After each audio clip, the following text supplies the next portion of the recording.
Hello mga kasuki, ang dumi-dumi na nga ng lababo ko. Tingnan nyo naman kung gaano nang gigitata yan. Ilang araw na kasing hindi ako nakakapaglinis dyan. At dahil nga hindi ko na matiis tignan yung dumi niyan, kaya naman eto, ibababad muna natin yan dito sa seaweed na to. Ang sabi maganda daw to pang linis, lalo na sa mga ganito kadikit na dumi. So tignan na lang natin kung kakayanin niya itong dumi ng lababo ko. Chares. So ganyan lang yung ginawa ko, pagkatapos ay dinamihan ko pa yan at ibababad lang natin yan ng 5 to 10 minutes.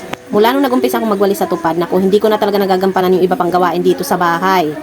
Paano ba naman tuwing uwi ko dito ay parang pagod na ang person, kaya naman ayun, natutulog na lang, charis. At matapos ko nga siyang ibabad ng 5 minutes lang naman, eto kinuskus ko na nga siya.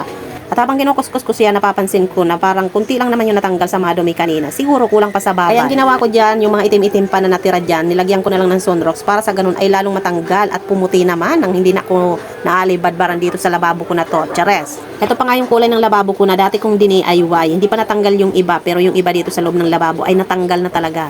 At umabot lang naman ng 1.1 M views yung video ko dito sa pag-DIY ko noon. Sobrang daming kong basher. Maraming hindi natuwa dahil sa DIY ko. Marami din naman hindi nagustuhan yung kulay dahil kulay pupo daw. So sa totoo lang, hindi ko rin nagustuhan yung kulay niya. At ayan, sa tagal naman ng pagkukuskus ko, mukhang lumilinaw naman na itong lababo ko. Nakikita ko na yung liwanag. Chares. Ayan yung mga dumi-dumi niya kanina na maitim na talaga ay medyo nawala na. Ito lang talaga yung problema ko dito sa lababo ko. Ilang araw mo yung hindi makuskus ng Scotch Brite. Magkakaroon na nga yan ng mga itim-itim na parang batik-batik.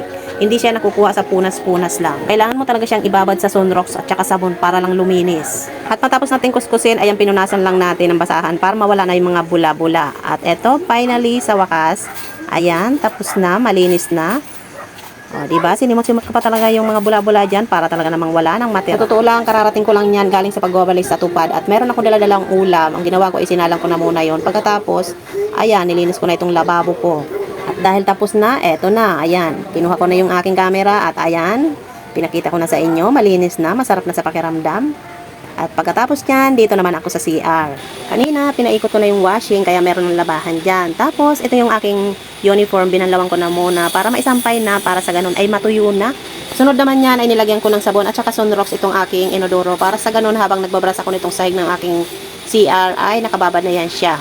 Sabi ko nga kapag wala ako, walang maglilinis ng CR, aamagin na lang, ululumutin na lang, wala pa rin magbabras dyan.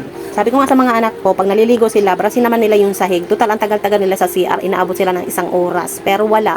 Nga, puro salita lang ang person. Tapos inutusan ko yung bunso ko na isampay yung aking damit. Abay, nagdadabo. Kaya naman yung mata ko dyan, abay, kulang na lang ay mag-apoy na, charis. Kaya naman yung sobrang inis ko, dinaan ko na lang sa pagbabras nitong sahig ng CR ko. Kaya naman kung mapapansin nyo dyan, gigil ako sa pagbabras. Wala ang OA. Hay, naku mga bata talaga, utusan mo lang, nagdadabog pa. Ano na lang kaya ang gusto? Hay, alam ko na, gusto lang pala nila mag-cellphone, maghapon, magdamag, tapos madaling araw na gising pa. Ayun ang gusto nila.